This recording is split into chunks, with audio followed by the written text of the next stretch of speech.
Olá pessoal, tudo bem? Prazer poder mais uma vez nos encontrarmos aqui, né? Trazendo sempre temas muito interessantes, muito relevantes que fazem parte do nosso dia a dia.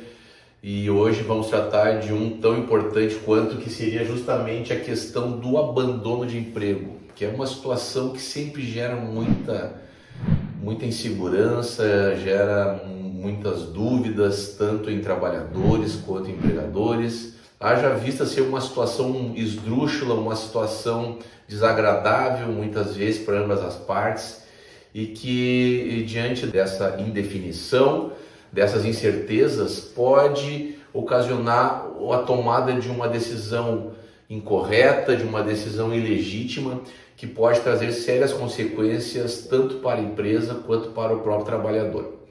Em razão disso, nós elegemos esse tema e vamos traçar aqui algumas considerações muito pontuais, muito relevantes, que eu tenho certeza que vocês vão gostar e vão certamente identificar com alguma situação ocorrida, às vezes com um amigo, um familiar, que pode ter passado por esse tipo de inconveniente, certo?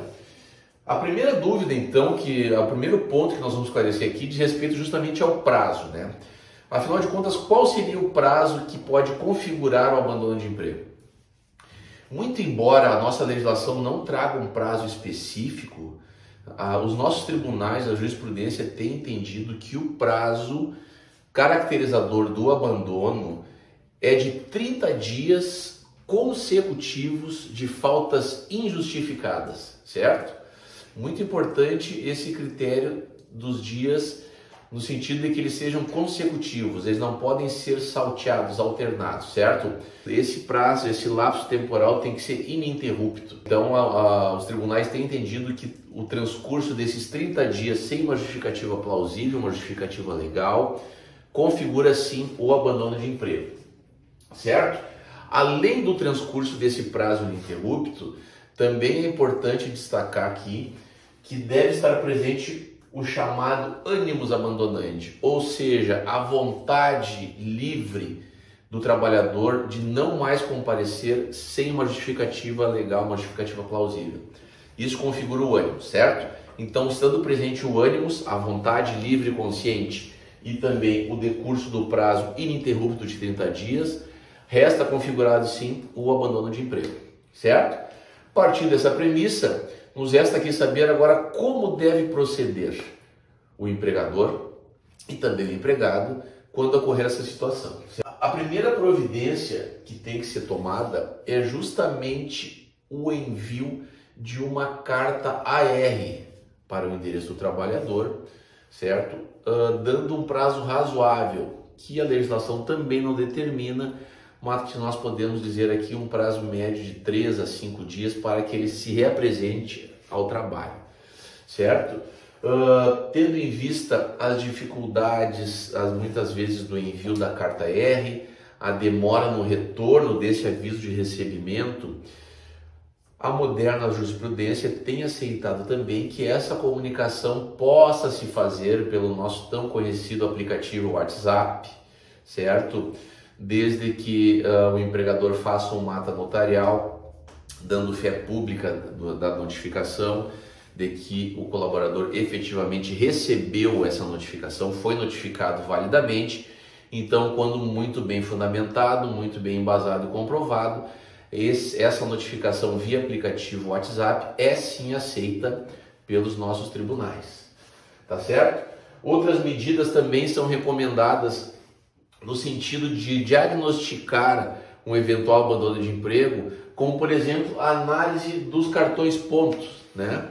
Muitas vezes quando o trabalhador pretende abandonar o emprego, não se sente motivado, não tem mais a vontade de trabalhar numa determinada organização, ele começa a se atrasar sucessivamente, faltar injustificadamente. Então essa análise do histórico de ponto, do cartão ponto do colaborador, pode muitas vezes ajudar a identificar uma vontade de abandonar o emprego, certo? Outra situação que é muito importante e que nós recomendamos aqui, que muitas vezes esse abandono ele pode ser identificado através de outras circunstâncias, como por exemplo, o empregador vem a ser noticiado de que o trabalhador está exercendo uma outra função numa outra empresa nos mesmos horários em que ele deveria estar na sua própria organização. Isso é um indício muito sério de que ele efetivamente abandonou esse emprego para ingressar em outro, certo? Outras circunstâncias também pode acontecer, muitas vezes em caso de desídia, né, em casos de muitas faltas injustificadas, porém em todas as circunstâncias nós recomendamos sempre o aguardo desse prazo de 30 dias. Mesmo quando o empregador toma ciência dessas outras circunstâncias que nós relatamos aqui, é muito conveniente, muito prudente o aguardo desse prazo de 30 dias, uma vez que, caso o empregador tome alguma conduta, como por exemplo a demissão por justa causa antes do transcurso desse prazo, antes da notificação válida, pode o empregado, o colaborador, vir a justificar que fez um período de experiência curto na outra empresa, não se adaptou, preferiu retornar ao seu emprego antigo, ou que teve alguma falta por uma razão ou outra, não foi possível comunicar à empresa, né? Então a gente recomenda sempre o aguardo do transcurso do prazo de 30 dias e a notificação pelas modalidades válidas, quais sejam a carta R ou então o aplicativo WhatsApp, certo?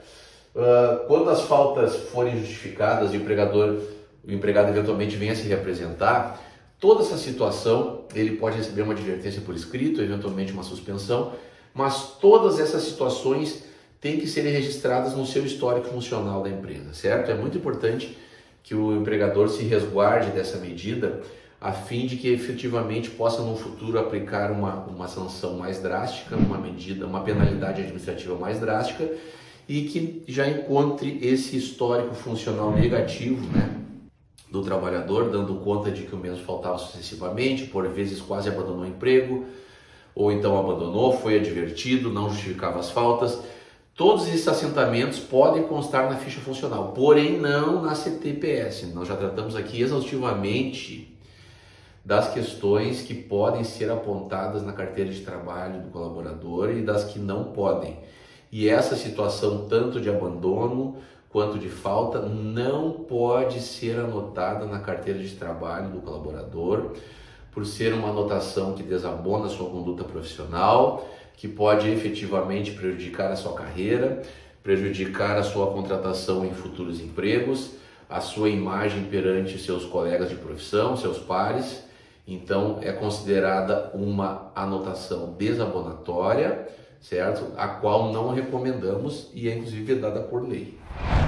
Configurado o abandono de emprego, então, deve o empregador sim aplicar a penalidade de justa causa, a penalidade máxima, a mais grave ao trabalhador, sendo que o artigo 482 da CLT, que elenca todos os casos de aplicação de penalidades, traz sim a justa causa como aplicação devida em caso de abandono de emprego, certo? Existe uma previsão específica que autoriza a aplicação da justa causa em caso de abandono de emprego, atendidos todos os procedimentos que nós falamos aqui anteriormente, o transcurso do prazo, o ânimos abandonandi, a notificação por carta R ou por aplicativo WhatsApp. Configurada toda essa situação, preenchido todos esses requisitos, pode sim o empregador aplicar a penalidade da demissão por justa causa, sendo que se houver verbas rescisórias a serem pagas, são elas o saldo de salário,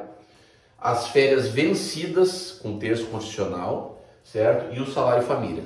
Somente essas, né? O empregado que incide nessa penalidade, ele não recebe o aviso prévio, não recebe a multa do FGTS de 40%, não tem direito ao seguro-desemprego, não consegue fazer o levantamento dos seus depósitos fundiários, enfim.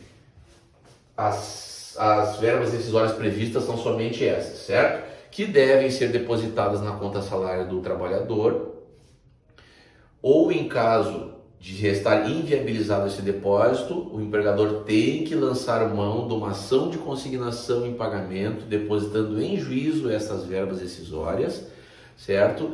Também atendido o prazo de 10 dias a contar do prazo final para a representação, né? O colaborador recebe a notificação, lhe dando, por exemplo, 72 horas para retornar. Caso ele não se reapresente nesse prazo, a partir do termo final daí se contam os 10 dias para pagamento das verbas decisórias, da mesma forma como a demissão indireta ou as outras formas de desligamento ou de extinção do contrato de trabalho.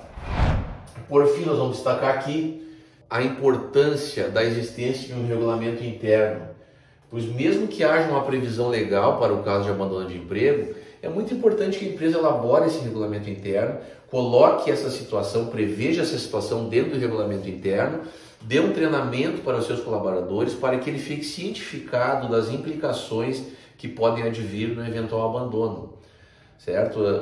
Esse treinamento, esse curso, digamos assim, ele pode ser muito útil e pode trazer uma maior segurança jurídica tanto para a empresa quanto para o próprio trabalhador, certo? Porque isso pode deixar ele ciente dos desdobramentos negativos caso ele venha incidir nessa penalidade.